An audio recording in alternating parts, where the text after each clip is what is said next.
All right, just again to finish it up, we could talk about the 14s. We do not have that many games uh, as a sample. We have 1, 2, 3, 4, 5, 6, 7 games only, but that's okay. It's something to start with. And as they play a little more, these will become a little more relevant. But again, all information is important. And I do want to at least go over these 3 games from this weekend, just to kind of show you some numbers. And, you know, we'll just see how it goes. And we'll do some individual statistics. Yeah. So you guys went 1 and 2. No, you did go 0. No, you did go 1 and 2. First 2 games, literally no reason to lose. Third game, I do think that if you had everybody, you would have been competitive. As it stood, you did not, and you lost by 1,000. But let's go game by game here. There's the one obviously real standout issue, which we're going to get to on an individual basis. But let's see what this is. So first game was going to be against Stanford Peace. Lost. No, you won at the end here. It says you lost, but that's they miscounted. You'd actually won this game. So for this group, for 14s in general, I think that asking for 50% effective field goal percentage is way too much. But maybe if I can get you to 45% effective field goal percentage, that's a reasonable goal, which for this age group. So that's what I kind of want. This game against Stanford Peace was only 41% effective field goal percentage, 20% turnover rate, which is a little too, yeah, it's right there actually. It's not that bad. And your offensive rebounding percentage, pretty good, 38%. Just the inefficiency shooting just kind of cost you here. Let's take a look at the shot chart, same as we do for all the other teams. For Stanford Peace.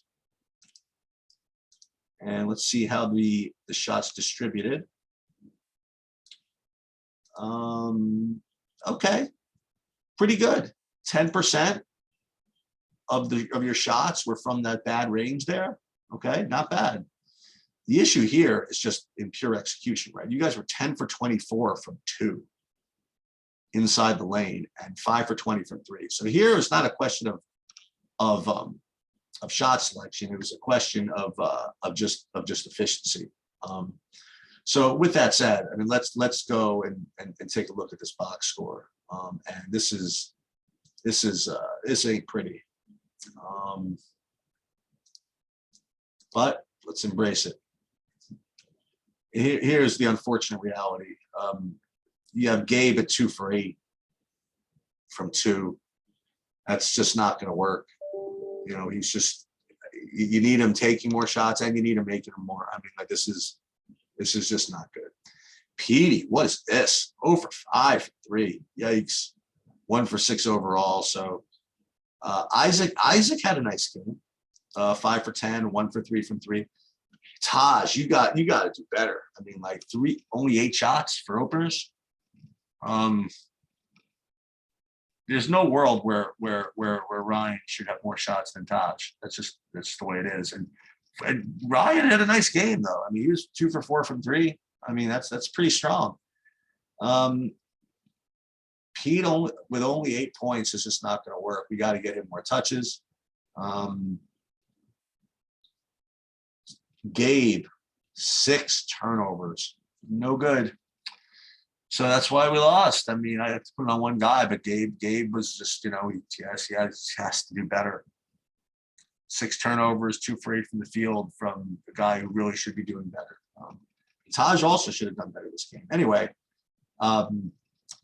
Mike, you know, 2 for 3 from 3. I'd like to him shoot more.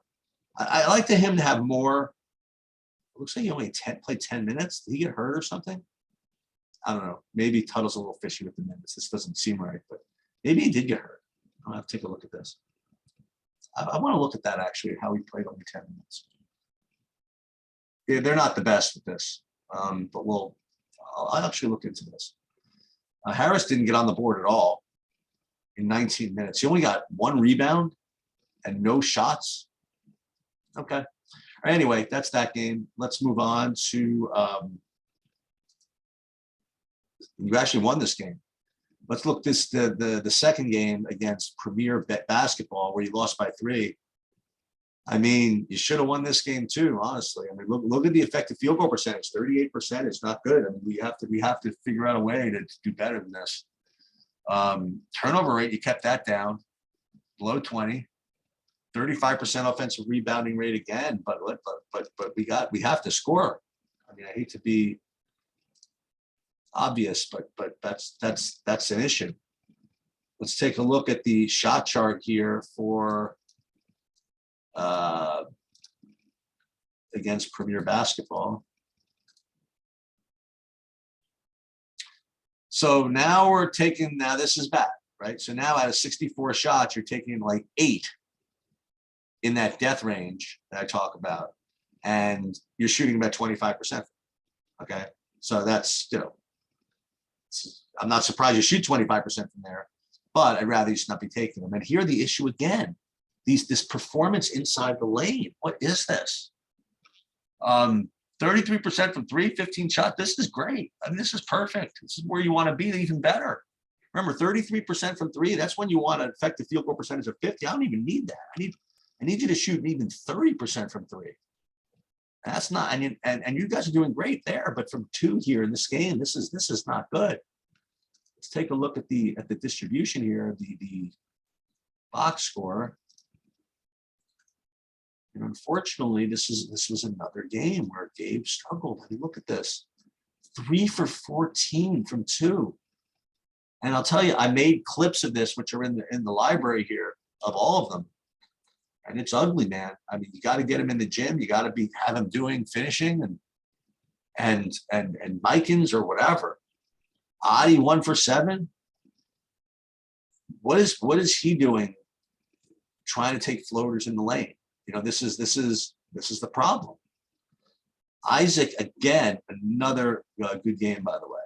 14 points, 6 for 10, and Taj had an excellent game. 10 for 16. 21 points, but Gabe was just a horror show. That's the best I can describe this. 4 blocks, that's good. 5 turnovers. So whatever he ate this weekend, we're not serving him anymore. That's the bottom line. All right, let's go to the last game. Stats. May as well embrace this. This is against Westchester. Taj was not here. He lost by 30, and this is what a butt whipping looks like. So, all right, let's see what we can control and what we can't. So when you shoot 31% effective field goal percentage, you're not winning. When you turn the ball over, when you have a turnover rate, I should say, of 36%, you're not winning. Okay. Offensive rebound percentage again was pretty good. You know, I like the rebound. It's good that you don't have to worry about that. But let's see what of this we can control and what we just can't. All right, let's first take a look at the shot chart. Shot chart versus Westchester. I mean, you only got 36 shots off because of all your turnovers. So I don't know what you're expecting to do here. But of the 36 shots, at least, you know, almost all of them were in the lane or taking threes. It was just kind of a matter of execution. So let's break this down. These 1 for 10 from 3, 9 for 25 from 2. That's worse. So let's see where the criminals are.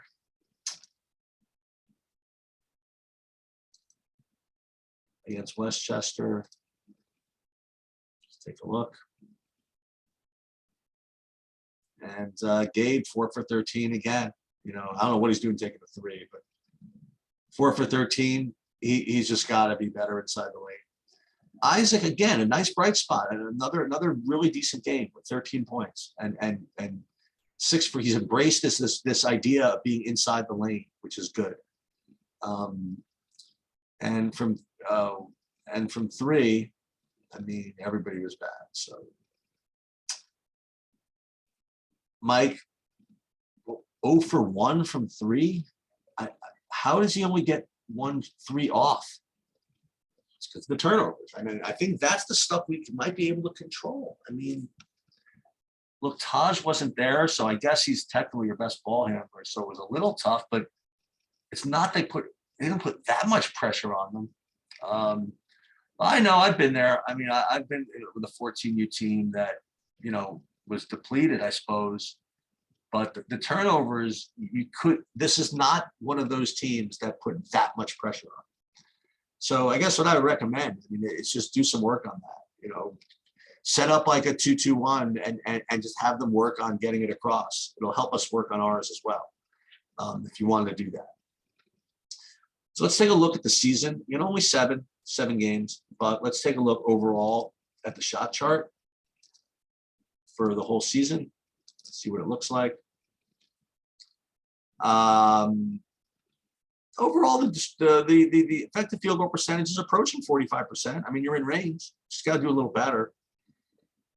The shot selection is not bad. 39 out of 380 as being bad shots. That's pretty good. We just got to execute a little better inside the lane and from taking threes. So again, it's a very, very small sample size. It's not really a big deal. And we may as well just take a look at the individuals for the season. See if there's anything really worth noting. See if anybody's over 45% effective field goal percentage. Probably a few, right? Taj, obviously he's doing well. Michael, Isaac, generally sneaky, man. He's doing better. But Gabe, we got to work on this. Petey, we got to work on his offense as well. Everybody. I mean, we got Taj and Isaac as the only real legitimate two-way threats, you know, until Gabe can get his act together. Anyway, let's take a look at three-pointers. I'd love them to be over 30%. Okay, all right, there it is. It's just Michael, though. And Michael's the only one that's shooting at a clip that will make me let him take them. But again, small sample size. You know, this will improve. I mean, across the board. And Michael, 32%. I mean, listen, I would take this actually. I think 32%. Federally, 33%. I'm in, man. Sneaky Federally. That's pretty much it. Again, small sample size, not that big a deal. I just figured I would finish it up with these guys as well.